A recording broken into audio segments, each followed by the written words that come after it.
Sí, absolutamente. Y queremos retomar un tema que no olvidamos, por lo menos acá en el aire comunitario de Radio Estación Sur, que tiene que ver con las y los jubilados, en este caso de el PAMI, que recordemos, la semana pasada y a través de una... recortaron los medicamentos para las y los jubilados, por eso queríamos hablar con Daniel Goyán, que ya está en comunicación con nosotras, es diputado nacional de Unión por la Patria, pero además médico sanitarista, recordemos que fue ministro de Salud de Cristina y también estuvo acompañando a Axel Kicillof hasta hace muy poco tiempo. ¿Qué tal? Buen día, Daniel, acá Robertina y Clara te saludamos. ¿Qué tal? Buenos días, ¿cómo les va a ustedes? Bien, gracias por atendernos. Bueno, veíamos un tuit ahí que pusiste en estos días que tenía que ver con esto, con los recortes a los medicamentos, y pusiste que lo que están haciendo con PAMI es inhumano, cruel y pone en riesgo la vida de miles de personas. Contanos un poco tu experiencia, cómo estás viviendo todo esto, Daniel. Y en la vida cotidiana con decenas de jubilados que nos vienen a ver a los despachos y reuniéndonos con centros de jubilados y todos lo mismo, ¿no? Cuentan cómo a determinada edad que te pongan una enorme cantidad de requisitos y de requisitos que hay que a los que hay que acceder vía electrónica, llenando formularios o acudiendo personalmente a oficinas. Imagínense que esta medida está afectando aproximadamente unos 3 millones de jubilados y jubiladas que recibían medicamentos con cobertura 100%.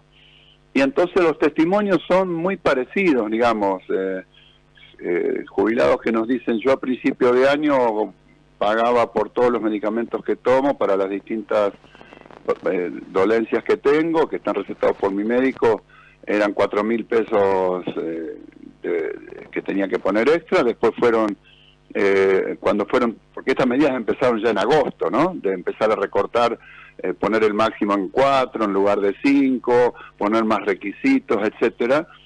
Después ya se me transformaron en 54.000 y ahora con estas nuevas medidas, si no puedo acceder a todo el papelaje que hay que llenar, y bueno, voy a pagar aproximadamente 100.000 pesos, una persona, en este caso porque que tenía 400 y algo de mil pesos de ingreso, es decir, el 25% se le está yendo, y es un caso benévolo, hay de todos, hay casos peores, donde se le está llevando 40, 50% del ingreso del haber jubilatorio. Uh-huh. Obviamente que esto va a traer consecuencias en esas personas, porque lo que nos dicen es que empiezan a bajar la cantidad de dosis que toman, no la recomendada por el médico, de acuerdo al tratamiento, sino que parten los comprimidos, lo toman día por medio, empiezan a dejar los medicamentos que son menos sintomáticos, paciente que toma para dolores reumáticos y para la presión, bueno, como la presión es silenciosa, no lo toman o lo toman día por medio y el otro sí, porque el dolor es de todos los días. Entonces, bueno, cosas así uno las ve todo el tiempo, y obviamente un paciente que deja de tomar su medicación para la presión empieza a tener todas las consecuencias cardíacas, con posibles infartos, con posible sobrecarga cardíaca, con insuficiencia cardíaca con el tiempo, con accidentes cerebrovasculares, etcétera, etcétera. Es decir, no es una cuestión que no tenga consecuencias. Lo claro. Mismo, ni hablar con la diabetes. Claro. Entonces, digo, lo que se está viendo diariamente es eso. Ahora el gobierno, después del semejante sacudón social que significó esto, alivió un poco en teoría, puso de nuevo que se podría acceder a los 4 a los 4 medicamentos sin pagar, con 100% de cobertura, digamos, ¿no? Pero siempre cumpliendo toda esta enorme cantidad de requisitos. Hay jubilados que no pueden pagar internet, no tienen conectividad, no tienen familia que le haga los trámites, viven en el interior, en donde no llega la conectividad para hacer trámites, no hay oficina del PAMI en esos lugares. Entonces, la verdad que es todo poner traba, por algo que quiero decir, significa a nivel presupuestario para el gobierno una cuestión absolutamente marginal, ínfima, que ningún organismo internacional le va a ir a decir: miren, ustedes están cediendo ante la presión descarada de los jubilados que quieren medicamentos gratis, porque no incide prácticamente en el presupuesto. Entonces es una maldad, una crueldad sin ningún tipo de justificativo. Daniel, teníamos la semana pasada un jubilado que vino acá a hablar con nosotros y nos decía que nos están matando lentamente, pero la verdad es que si viéramos todo este año de gestión no parece que tuviera misericordia con nadie. ¿El gobierno cree que puede llegar a cambiar en algo para los próximos 3 años que quedan? No, va a cambiar, pero para mal, porque con este modelo económico lo que estamos viendo todos los días que el consumo está tan deprimido, las fábricas cierran, los despidos aumentan todos los días, es decir, baja la cantidad del consumo por la enorme cantidad de gente que no tiene poder adquisitivo o que directamente perdió su trabajo o que le bajaron el salario. Ya vimos muchas veces esa película. Obviamente que este modelo cierra con más y más y más endeudamiento. ¿Y qué dice el gobierno? Lo había puesto en el presupuesto que ahora ni siquiera va a mandar al Congreso, ¿no? Pero lo había puesto en artículo 1 del presupuesto, donde decía que todo lo que está dicho en el presupuesto es absolutamente relativo, porque si falta dinero para pagarle a los acreedores externos, pueden reasignar cualquier partida. Es decir, sacarle de nuevo a los jubilados, sacarle de nuevo a los estatales, sacarle de nuevo a las pymes, destruir el tejido productivo, destruir la ciencia y la tecnología, sacando recursos de allí para pagar a los acreedores que cada vez tienen una deuda más grande. Claro. Es decir, todos los meses en Argentina, para que cierren el supuesto déficit cero, se endeuda cada vez más, y ya lo vimos cómo termina. En un momento ya no hay más quien te preste, todos los que están haciendo negocio, sacando intereses 6 veces superiores a lo que pueden sacar, por ejemplo, en Estados Unidos, y luego dolarizando de nuevo, famoso carry trade, que se llama técnicamente, eso explota en un momento. Salvo que siga entrando más deuda y que le dé oxígeno por un año más, bueno, pero si no sabemos cómo termina.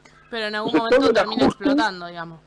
Y siempre, es decir, un modelo de un país que se achica y no crece, la única expectativa del gobierno, y que ellos tienen cifrado ahí todo su expectativa, es que comiencen a entrar los dólares de vaca muerta hacia el año 2027, 2028 en adelante, por exportaciones de gas a distintos lugares, fundamentalmente a Brasil. Esa es la única expectativa que tienen para que cierre este modelo, en el cual el país va a quedar totalmente, según su visión, reprimarizado, es decir, vamos a exportar solamente minerales, energía, sin agregarle valor. Por lo tanto, ¿en dónde vamos a trabajar los argentinos? Porque lo que hay que generar con esa riqueza son fuentes de trabajo acá, darle valor a lo que nosotros producimos para luego exportarlo, y eso es lo que te da trabajo, ingresos de divisas. Pero ya lo vimos, miren, estaba mirando un videíto que circula de Tato Bores, que debe ser de la década del 70, del 80, y exactamente lo mismo. Y este modelo fue el de Martínez de Oz, el de Menem, el de la Rúa, así terminamos.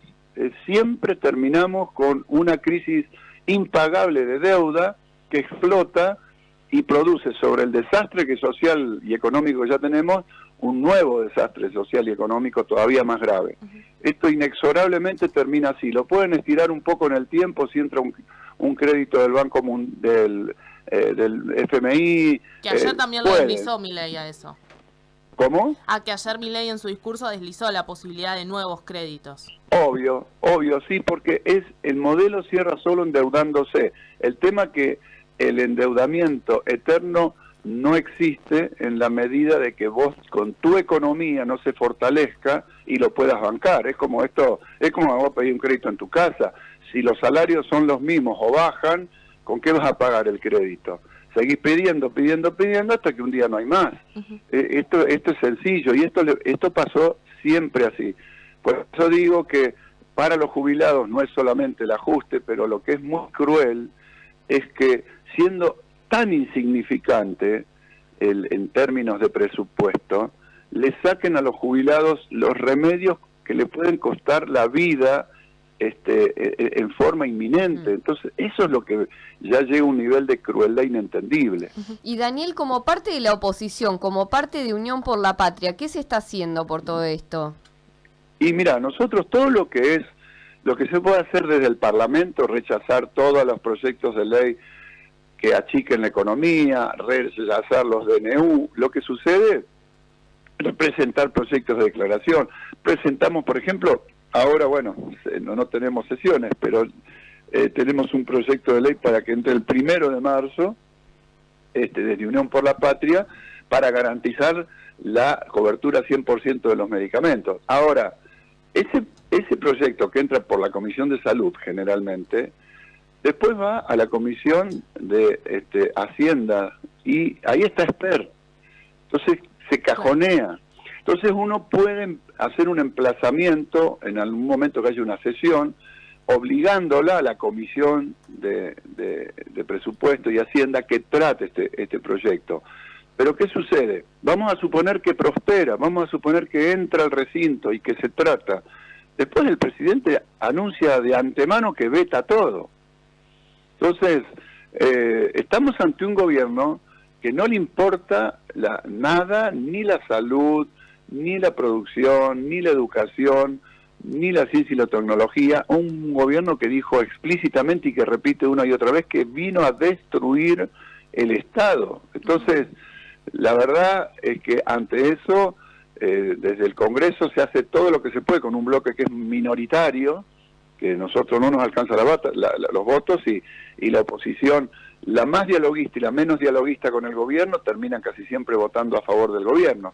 Entonces, fíjense que no podemos lograr quórum para terminar de dar de baja, de rechazar el DNU 70. Claro. Y pedimos sesiones, pero quedamos los de la Unión por la Patria y algún otro bloque chiquito solos, no alcanzamos nunca ni los 129 votos para tener quórum y votar.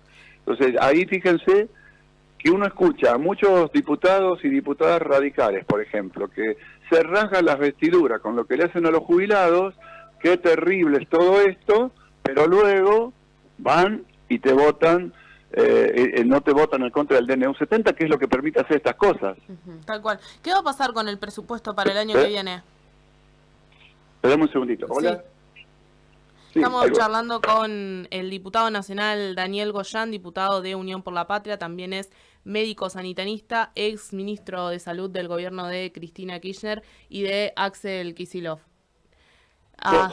Les pido disculpas, pero me están ya viniendo a buscar porque tenemos una reunión urgente y me había comprometido hasta las 9, antes de las 9. Bien, perfecto, no hay problema. Muchas gracias por estos minutos, Daniel, fuiste muy claro.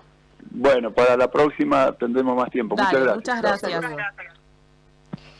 Ahí estaba entonces, Daniel Goyán, justo recién lo habías presentado, así que nos charlaba un ratito respecto de lo que pensaba sobre lo que está pasando con los recortes en los medicamentos en los jubilados y también un poco lo que está pasando en el Congreso. Sí, y un panorama de futuro de gobierno de Javier Milei estremecedor, según lo que explica con muchos datos y muy contundente Goyán. Dice, bueno, este modelo solo funciona con el endeudamiento y tiene una esperanza ínfima en que entre un poco de plata para vaca muerta, si no, esto ya sabemos cómo termina porque son modelos conocidos. Así que, bueno, así estamos.